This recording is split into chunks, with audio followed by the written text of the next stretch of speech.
I started working when I was 12 years old in the 8th grade, bussing tables for $8 an hour. I made practically no money. I spent all of the money that I made and I had zero financial literacy. However, now that I'm 18 years old, 6 years later, working along the entire way, I've learned a lot of lessons in terms of personal finance, specifically regarding high school students, and I thought I might share it today. So this video is going to act as a how-to guide to saving money in high school, as well as a little bit of a personal financial update after roughly a year of intense saving that has brought me to $15,000 in the bank. I'd set the goal to save $30,000 by the end of my senior year, but a certain global pandemic got in the way of that happening. But there's nothing I can do about that. Getting into the video now, my name is Bianchi. This is Define Wisdom, and if you guys could please be sure to leave a like, comment, and subscribe. All of that stuff helps out the channel immensely, specifically the comments. I love getting the notification on my phone that someone commented either talking about my channel or the video with a question or a potential video topic for the future. So if you guys could take a second, drop down, leave a thought in the comments section, that would be greatly appreciated. So how did I make that $15,000 that I have in the bank right now? And like I mentioned, I started working when I was 12 years old for $8 an hour, bussing tables at my family restaurant. At that point, I was in the 8th grade and money was coming in and out of my bank account and I wasn't really thinking about saving. But shortly thereafter, I read a book called Rich Dad, Poor Dad, which was my first foray into financial literacy. After that, I started saving up some money. In my freshman year, I saved up a little over $1,000, working on the weekends and not pushing myself too hard, but definitely saving a substantial sum. For a freshman, that is. My sophomore year, I got into a card game called Magic the Gathering, and I dumped all of my money into this game. I even ramped up the amount that I was working so that I could buy more Magic the Gathering cards. I have thousands of dollars of cards sitting in my closet right now. And although I still love the game and play it all the time, in hindsight, I should have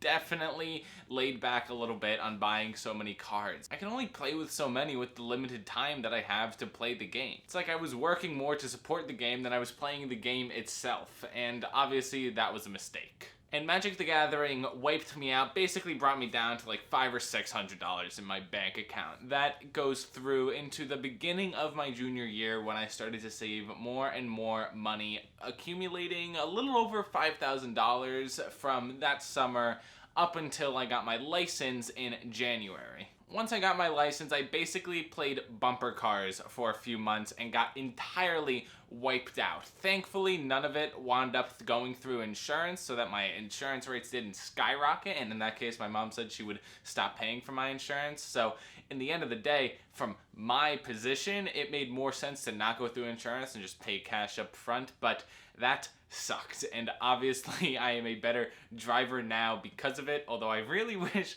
I had just learned the lesson in the first place and didn't have to go through that whole mess. But again, beginning summer of my senior year, I have a few $1,000s in my bank account after being basically wiped out. At this point, however, I pick up a second job and go from a busser at $12 an hour, I had gotten a few pay raises over the years, to serving, which averages out to $15 to $17 an hour, but we get paid per shift, so it doesn't work exactly that way. I doubled down on working at the restaurant, working multiple shifts every weekend, and got a second job landscaping 5 days a week. That was for $13 an hour, and I was clocking in 40 to 50 hours there. All said and done, I was bringing in easily at least $1,000 a week, and although I was definitely spending money having fun in the summer and working on my car, doing teenage things that I probably shouldn't have done, but it's what the age brings, I was saving a load of money. This continued all the way through my first semester at community college, where although I was working 2 days less a week for classes, I was still working my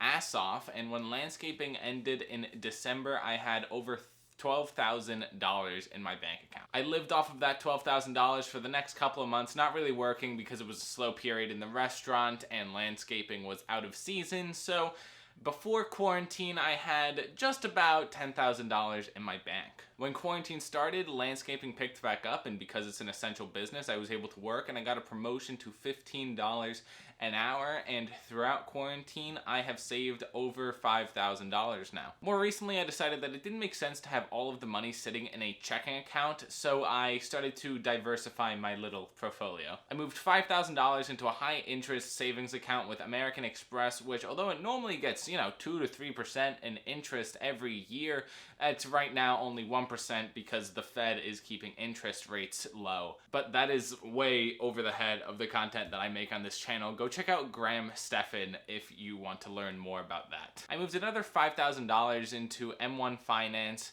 investing primarily in index funds. This is to guarantee me a slow but steady increase in value instead of day trading or trying to time the market or any of that. That left me with another $5,000 extra dollars, and about 4 of those are just sitting in my checking account right now.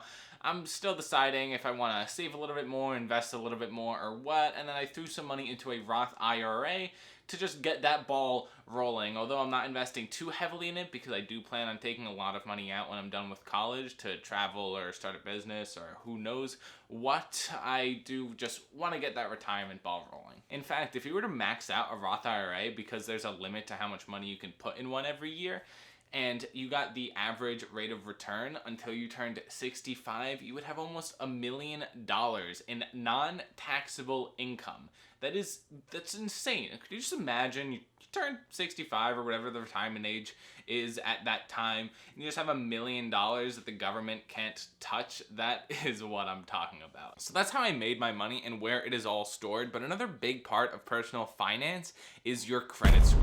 And while I have another video going into your credit score in detail and why it is so important to have an understanding of it in high school, I'm gonna give you a little crash course here. Your credit score is kind of like the grade you get for handling your finances well, and it's calculated in multiple ways, but a few of the main ones are if you've always made on-time payments for rent or credit cards and the like, how long you've had credit, and how much debt you have. A good credit score is going to open you up to cheaper homes, cheaper cars, better credit cards with good bonuses, as well as overall just not being held back financially because you don't have a good enough credit score. A good credit score is like your foundation for your finances. You're eligible for a credit score at 18 years old, and although a lot of people don't start utilizing credit until they're later into their 20s, I thought it was important to get started early so that I could have the best credit score at the earliest date possible. And should you be financially responsible turning 18 anytime soon, I would highly recommend that you do the same. This being said, massive disclaimer here, credit is not something that you want to play around with, so make sure that you do your research,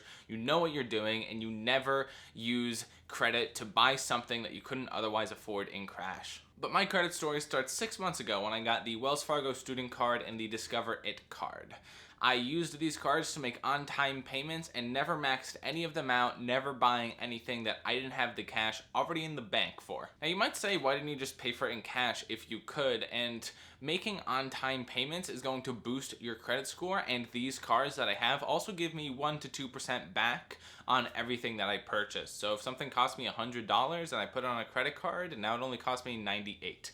It might not sound like a lot, but it adds up over time, and as I improve my credit score and get better credit cards, I'm going to get even more and more money back. It's literally free money if you just know how to handle your finances. More recently, I achieved a 700 credit score, and that was my green light to go and get more credit cards. With that, I applied for the Amex Gold Card and actually got accepted somehow. For those of you that don't know, this is a phenomenal credit card and a gateway into the Amex Platinum, which is those really expensive, really nice metal cards that I want to have in the next 6 months. I also applied for the Apple card and the Amazon Prime card, and they denied me, which was a little bit surprising because the Amex Gold accepted me. Why wouldn't these lower credit cards accept me? I think it might have something to do with the fact that I've had a card with Amex in the past as an authorized user on my mom's account, as well as the fact that I have $5,000 in a savings account with them, so those might have helped me out in getting the credit card. And although the upper tier Amazon card didn't accept me, the lower tier Amazon Prime store card did. So I still get 5% cash back on all Amazon purchases, which, considering the fact that I buy everything on Amazon, That's pretty good. But with all this being said, what are my plans for the future? On the credit score front, I want to get an excellent credit score as well as an Amex Platinum in the next 6 months, which is a little bit aggressive, but I think it's very doable. And then as far as finances are concerned, I'm going to be going to college. And although I'll be working on the weekends and most of my stuff will be paid for, so I will still be saving money, I will not have nearly the volume of work that I have had for the past year now of my life. So the savings definitely going to slow down, but not disappear. And I don't really have any specific targeted goals because I don't think that until I get into college, I'll have a good perspective of how much work I'm going to be able to do, how much time college will take up. Do I plan on staying in college? Am I going to drop out, switch? Like, there's so many options. I just need to get in university and figure it all out before I can make any long-term plans. With the money I do have, though, is going to stay in the stock market, stay in my savings account, and once I get out of college, it'll be invested into a house, or I'll travel the world for a year, or I'll start a business with it. The opportunities are endless, but I know that once I finally cash in on my high school savings, it's going to feel well worth it. And that's gonna be it for this video, guys. Like I said in the beginning, if you could please leave a comment down below about anything that you want to talk about. I don't care if it relates to this video, another video on my channel, a video topic you would like me to cover, just some random life fact. I don't know, hit me with something. I love getting comments. Without further ado, that's gonna be it for this video, guys. Peace.